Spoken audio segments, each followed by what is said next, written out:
Hello friends, welcome back to Judy's Cooking Diary. இன்னைக்கு நம்ம சேனல்ல ஒரு சூப்பரான மட்டன் தம் பிரியாணி தான் பார்க்க போறோம். என்னோட அம்மா செஞ்சு காமிச்சிருக்காங்க. ரொம்பவே குயிக் அண்ட் டேஸ்டியான பிரியாணியும் கூட. மினிமமான இன்கிரிடியன்ட்ஸ்ல எப்படி குயிக்கா செய்யறதுன்னு பார்க்கலாம். வாங்க வீடியோக்குள்ள போலாம். பிரியாணி செய்யறதுக்கு முன்னாடி நம்ம மசாலா அரைச்சு எடுத்துக்கலாம்.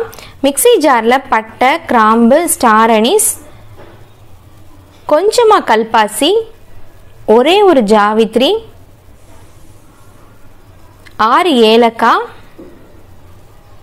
1 டீஸ்பூன் அளவுக்கு சோம்பு சேர்த்துட்டு நல்லா ஒரு ஃபைன் பவுடராக அரைச்சி எடுத்துக்கோங்க.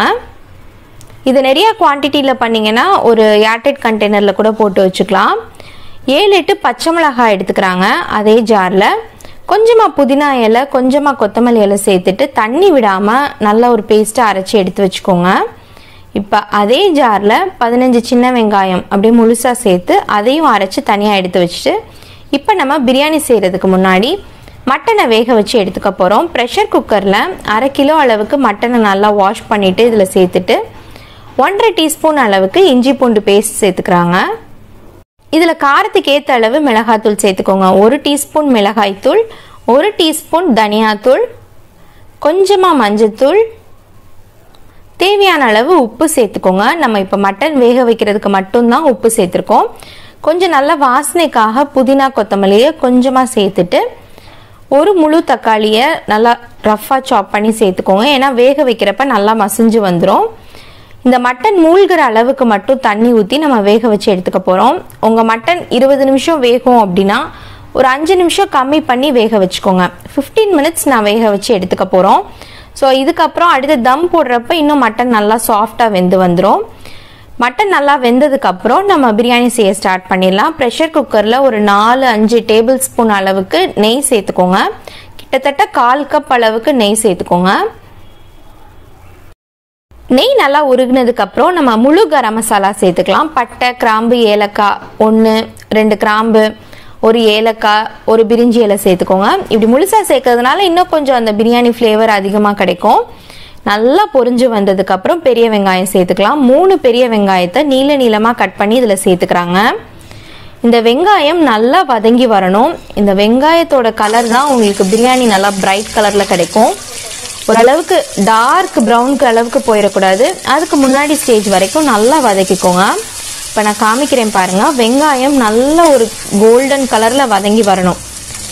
அது வரைக்கும் பொறுமையாக வதக்கி விட்டுட்டே இருங்க. வெங்காயம் நல்லா வதங்கினாதான் பிரியாணிக்கு நல்லா டேஸ்ட்டும் கூட கொடுக்கும். பாருங்கள், இந்த அளவுக்கு வதங்கினதுக்கப்புறம் நம்ம இஞ்சி பூண்டு பேஸ்ட் சேர்த்துக்கலாம். இதில் ஒரு 1/2 டீஸ்பூன் அளவுக்கு இஞ்சி பூண்டு பேஸ்ட் சேர்த்துட்டு நல்லா அந்த பச்சை வாசனை போகிற வரைக்கும் வதக்கி விட்டுக்கோங்க. இஞ்சி பூண்டோட பச்சை வாசனை போனதுக்கப்புறம் நல்லா எண்ணெய் பிரிஞ்சு வரும். இந்த ஸ்டேஜில் நம்ம அரைச்சி வச்சிருக்கிற சின்ன வெங்காயம் விழுது, அந்த பச்சை மிளகா, புதினா கொத்தமல்லி விழுது, இது எல்லாத்தையும் சேர்த்துட்டு நம்ம நல்லா வதக்கிக்க போகிறோம். வீடியோக்குனால நாங்கள் தனித்தனியாக அரைச்சி உங்களுக்கு காமிச்சிருக்கோம். நீங்கள் இஞ்சி பூண்டோட சேர்த்தே நீங்கள் புதினா கொத்தமல்லி, பச்சை மிளகா, சின்ன வெங்காயம் எல்லாம் சேர்த்து நல்லா ஒரு பேஸ்ட்டாக அரைச்சிட்டு கூட நீங்கள் இதில் டேரெக்டாக சேர்த்துக்கலாம். இப்போ நல்லா இதை பச்சை வாசனை போய் வரணும். இந்த ஸ்டேஜில் நம்ம அரைச்சி வச்சிருக்கிற அந்த பிரியாணி மசாலா சேர்த்துக்கலாம். எப்போவுமே ஃப்ரெஷ்ஷாக அரைச்சி நீங்கள் சேர்க்குறப்ப அந்த பிரியாணிக்கு கூடுதல் டேஸ்ட் கிடைக்கும். இது வரைக்கும் நீங்கள் ரெடிமேட் மசாலா சேர்த்துருந்தீங்கன்னா இந்த மாதிரி அரைச்சிட்டு அதுக்கப்புறம் பிரியாணி செஞ்சு பாருங்கள். கண்டிப்பாக உங்களுக்கு டிஃப்ரென்ஸ் தெரியும். இது நல்லா வதங்கினதுக்கப்புறம் நம்ம தக்காளி சேர்த்துக்கலாம். 2 மீடியம் சைஸ் அளவு தக்காளியை கட் பண்ணி இதில் சேர்த்துக்கோங்க. நம்ம ஏற்கனவே மட்டன் வேக வைக்கிறதுக்கும் தக்காளி சேர்த்துருந்தோம். இதுக்கு புளிப்பு வேணுங்கிறதுனால நம்ம இந்த மசாலாவோட தக்காளி சேர்த்துட்டு நல்லா வதக்கிக்க போகிறோம். இந்த மட்டன் பிரியாணி பார்த்தீங்கன்னா நல்லா ஒரு ப்ரௌன் கலரில் கிடைக்கும். சவுத் தமிழ்நாடு ஸ்டைலில் இந்த பிரியாணி இருக்கும். ரொம்பவே நல்லாயிருக்கும், கலர்ஃபுல்லாக இருக்கும், பிரைட்டாக இருக்கும், டேஸ்ட்டும் அட்டகாசமாக இருக்கும். இப்போ இந்த தக்காளி நல்லா வதங்குறதுக்கு உப்பு சேர்த்துட்டு வதக்கி விட்டுக்கோங்க. தக்காளி நல்லா மசிஞ்சு வர்ற வரைக்கும் வதக்கிக்கோங்க. ஒரே ஒரு முழு பச்சை மிளகாயை அப்படியே சேர்த்துக்கிறோம்.